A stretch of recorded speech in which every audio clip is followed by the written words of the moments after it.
Good evening.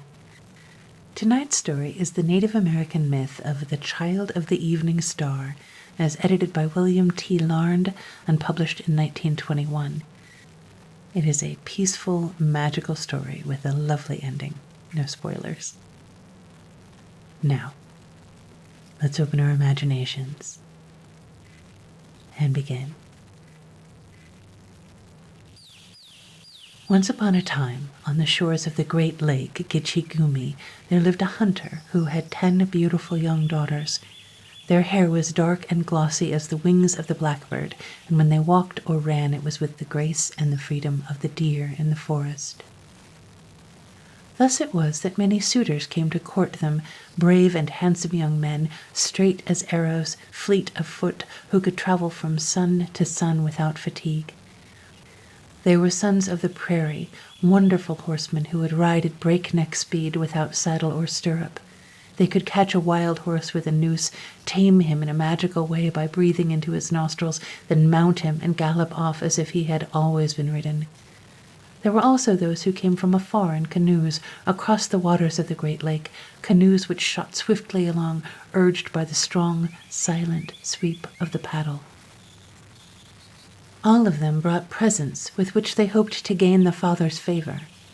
Feathers from the wings of the eagle who soars high up near the sun, furs of fox and beaver and the thick curly hair of the bison, beads of many colors, and wampum, the shells which the people used for money, the quills of the porcupine and the claws of the grizzly bear, deerskin dressed to such a softness that it crumpled in the hands, these and many other things they brought. One by one the daughters were wooed and married until 9 of them had chosen husbands. One by one other tents were reared, so that instead of the single family lodge on the shores of the lake there were tents enough to form a little village, for the country was a rich one and there was game and fish enough for all. There remained the youngest daughter, Owini, the fairest of them all. Gentle as she was beautiful, none was so kind of heart. Unlike her proud and talkative elder sisters, Owini was shy and modest and spoke but little. She loved to wander alone in the woods with no company but the birds and squirrels and her own thoughts. What these thoughts were, we can only guess.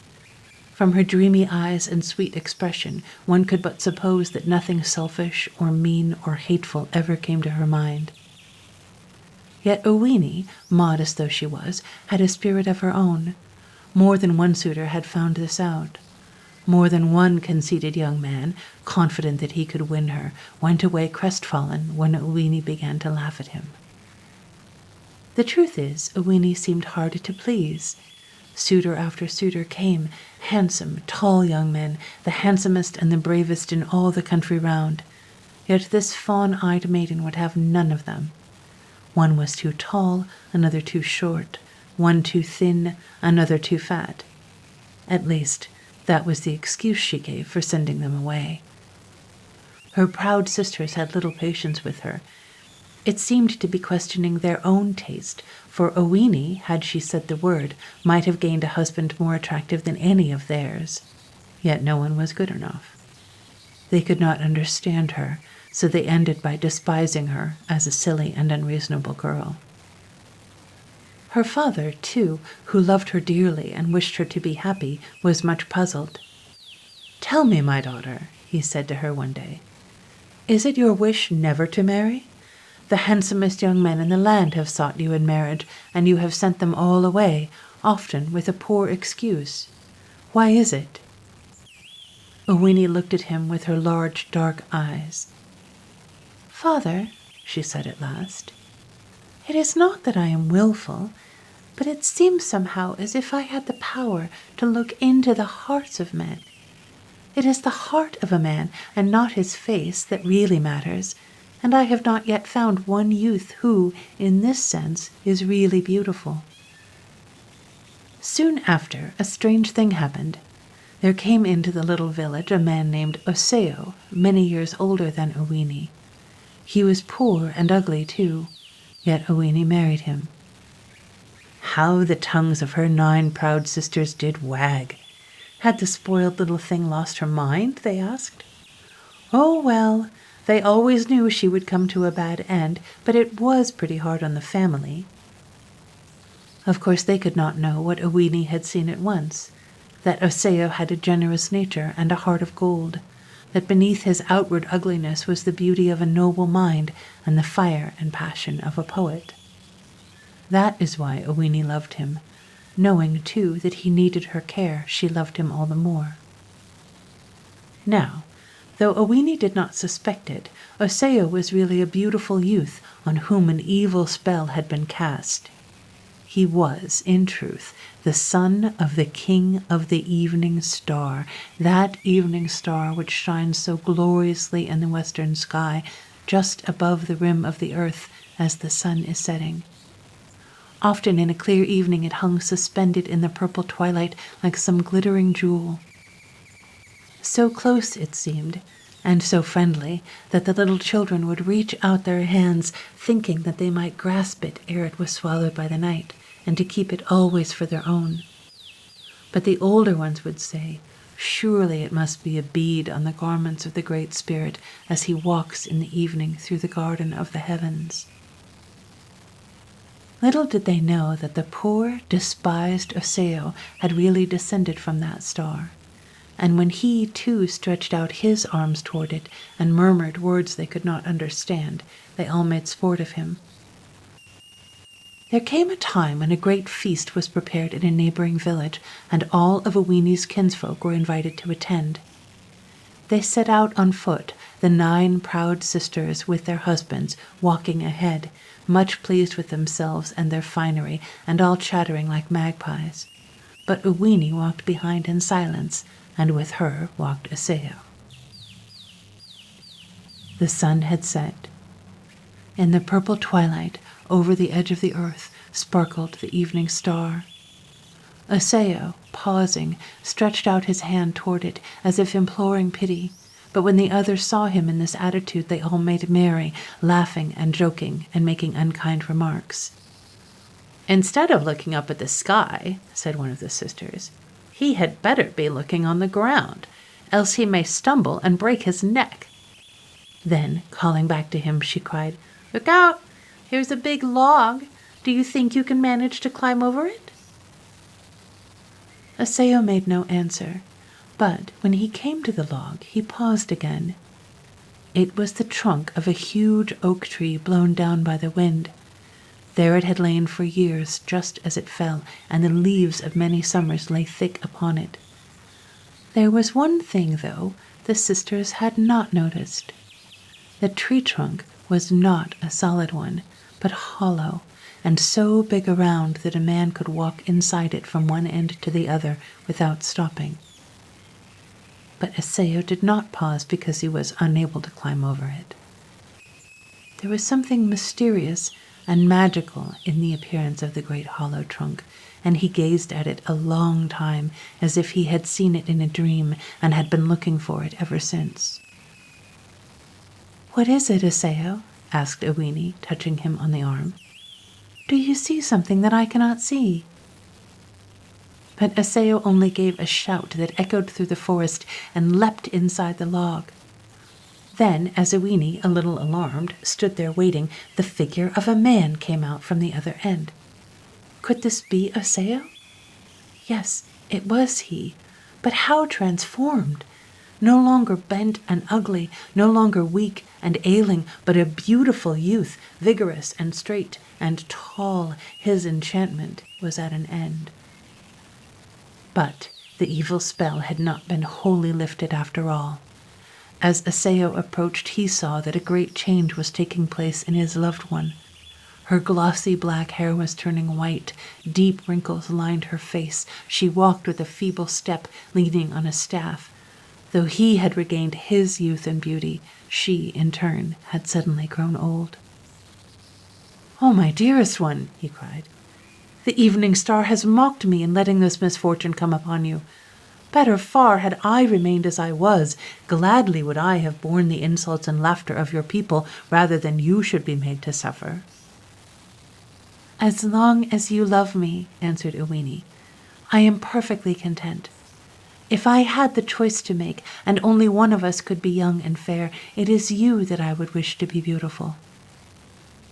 Then he took her in his arms and caressed her, vowing that he loved her more than ever for her goodness of heart, and together they walked hand in hand, as lovers do. When the proud sisters saw what had happened, they could scarcely believe their eyes. They looked enviously at Osseo, who was now far handsomer than any one of their husbands, and much their superior in every other way. In his eyes was the wonderful light of the evening star, and when he spoke, all men turned to listen and admire him. But the hard-hearted sisters had no pity for Owini. Indeed, it rather pleased them to see that she could no longer dim their beauty, and to realize that people would no longer be singing her praises in their jealous ears. The feast was spread, and all made merry but Osseo. He sat like one in a dream, neither eating nor drinking. From time to time he would press Owini's hand and speak a word of comfort in her ear, but for the most part he sat there, gazing through the door of the tent at the star-besprinkled sky. Soon a silence fell on all the company. From out of the night, from the dark, mysterious forest, came the sound of music. A low, sweet music that was like, yet unlike, the song sung by the thrush in summer twilight. It was magical music, such as none had ever heard, coming, as it seemed, from a great distance, and rising and falling on the quiet summer evening. All those at the feast wondered as they listened, and well they might, for what to them was only music was to Osseo a voice that he understood, a voice from the sky itself, the voice of the evening star. And these were the words that he heard. "Suffer no more, my son, for the evil spell is broken, and hereafter no magician shall work you harm. Suffer no more, for the time has come when you shall leave the earth and dwell here with me in the heavens. Before you is a dish on which my light has fallen, blessing it and giving it a magic virtue. Eat of this dish, Osseo, and all will be well." So Osseo tasted the food before him, and behold, the tent began to tremble, and it rose slowly into the air, up, up, above the tree-tops, up, up, toward the stars. As it rose, the things within it were wondrously changed. The kettles of clay became bowls of silver. The wooden dishes were scarlet shells, while the bark of the roof and the poles supporting it were transformed into some glittering substance that sparkled in the rays of the stars. Higher and higher it rose. Then the 9 proud sisters and their husbands were all changed into birds. The men became robins, thrushes, and woodpeckers. The sisters were changed into various birds with bright plumage. The 4 who had chattered most, whose tongues were always wagging, now appeared in the feathers of the magpie and blue jay. Osseo sat gazing at Owini. Would she, too, change into a bird and be lost to him? The very thought of it made him bow his head with grief. Then, as he looked at her once more, he saw her beauty suddenly restored, while the color of her garments was the color only to be found where the dyes of the rainbow are made. Again the tent swayed and trembled as the currents of the air bore it higher and higher, into and above the clouds, up, up, up, till at last it settled gently in the land of the evening star. Osseo and Owini caught all the birds and put them in a great silver cage, where they seemed quite content in each other's company.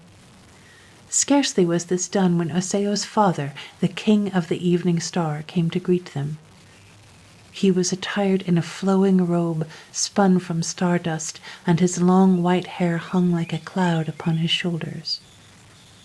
"Welcome," he said, "my dear children. Welcome to the kingdom in the sky that has always awaited you. The trials you have passed through have been bitter, but you have borne them bravely, and now you will be rewarded for all your courage and devotion. Here you will live happily, yet of one thing you must beware." He pointed to a little star in the distance, a little winking star hidden from time to time by a cloud of vapor. On that star, he continued, lives a magician named Wabeno.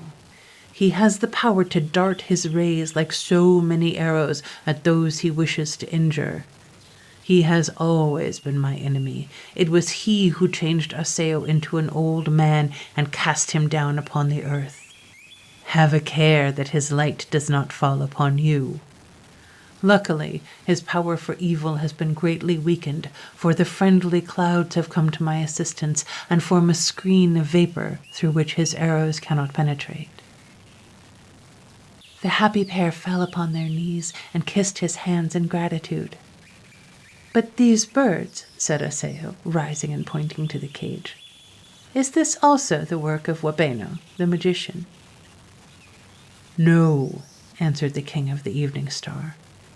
It was my own power, the power of love, that caused your tent to rise and bear you hither.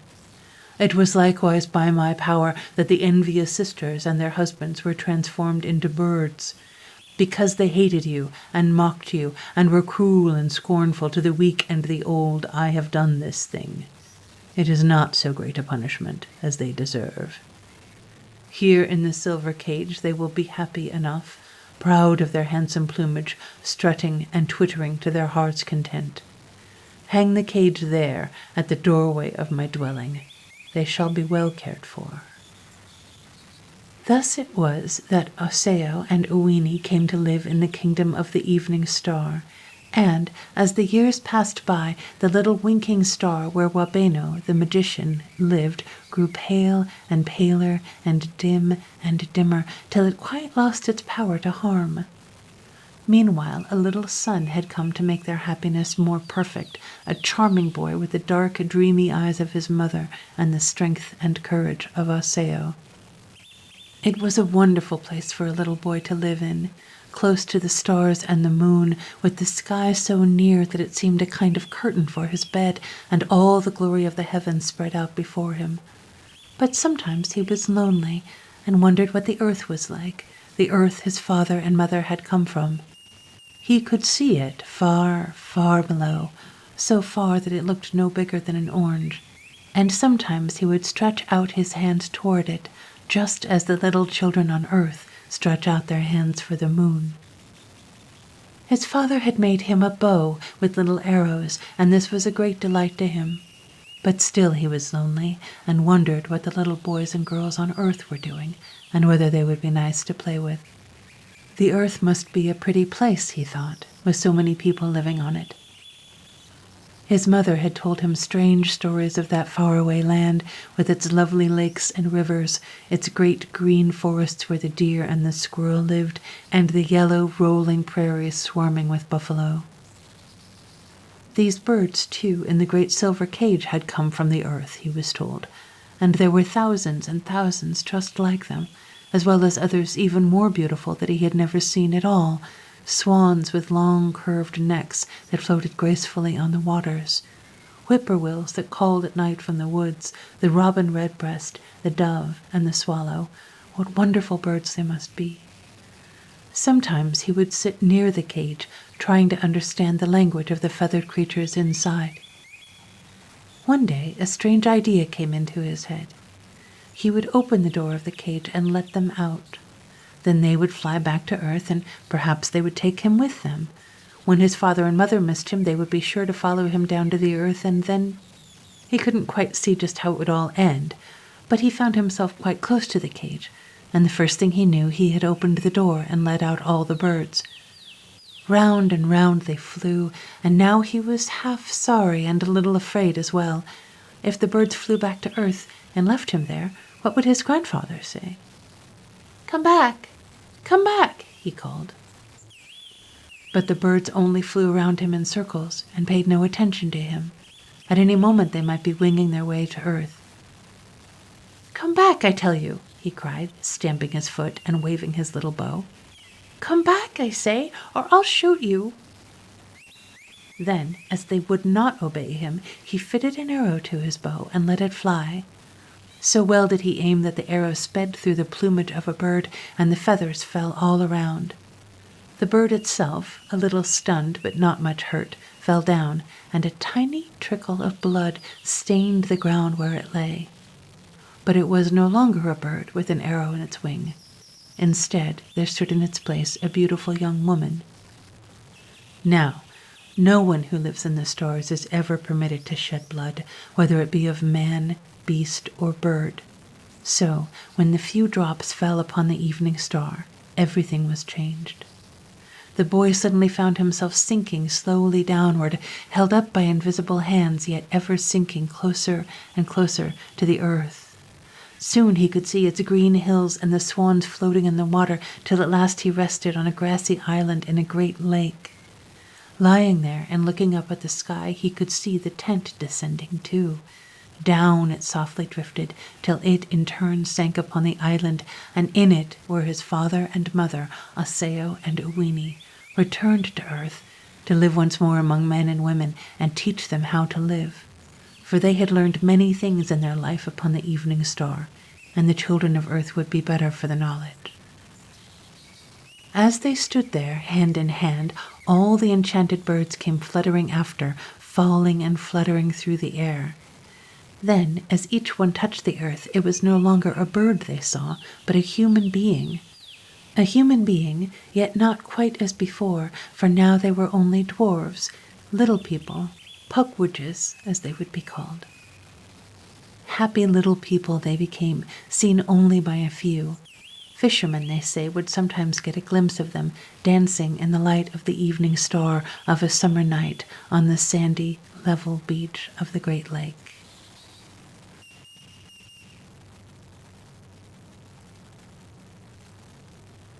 The best sentence in this story is, "But the older ones would say, surely it must be a bead on the garments of the Great Spirit as he walks in the evening through the gardens of the heavens." This story is really beautiful, although I suspect it's been heavily edited to appeal to a Western readership. I found it in a collection for children, and it reads more like a traditional fairy tale, and it blends kind of references to bison on the prairies and canoeing on the Great Lakes and pukwudgies, which are New England. However, I love the idea that the family of the evening star, educated and made wise by their time in the heavens, descend back to earth to teach the people. I do think it's a bit weird to have that sort of red herring evil magician. There's this big warning to watch out for the evil magician, look over there at the evil magician, and then they introduce the sun character, so you think the magician is going to somehow reappear and take his revenge, but no, nothing ever happens with the magician. The story also introduces and gives an origin story for the pukwudges, the Native American sort of fairy. The name pukwudgie is from the Wampanoag people, native to the northeastern woodlands of New England. These creatures are said to be 2 to 3 feet tall and to be able to shapeshift and or appear and disappear at will. Their most common form is as a creature that looks like a porcupine from the back and a half-human/half troll from the front. They use magic, they shoot poison arrows, they create fire, and they lure people to their deaths and push them off of cliffs. Henry Schoolcraft translated the word pukwudgie as little wild man of the woods that vanishes. Apparently, the pukwudgies were once friendly to humans, but there was a falling out over the activities of the heroic giant Moushop, and they've been enemies ever since. But that is a story for another day. If you listen all the way to the end of the video, you get to hear me make a little confession. This week's confession is that I really struggle with Native American folklore. I find the stories very interesting and I would like to include more on the channel.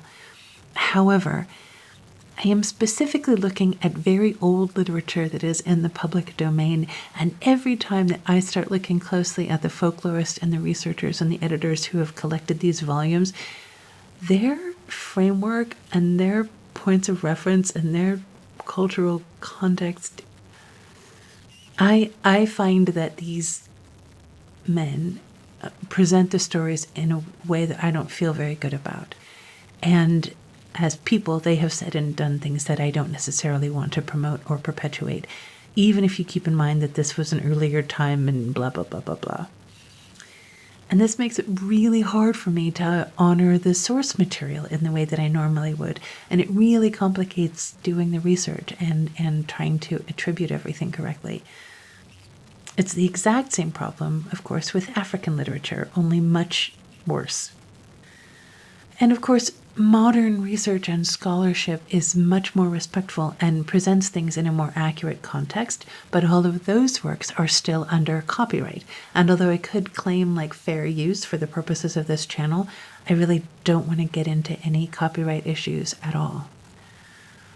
So my desire to be sensitive and respectful really complicates the types of sources that I'm willing to use, which makes Native American and African mythology and folklore less accessible, which is really too bad because some of these stories are just fantastic and I would love to delve deeper into it.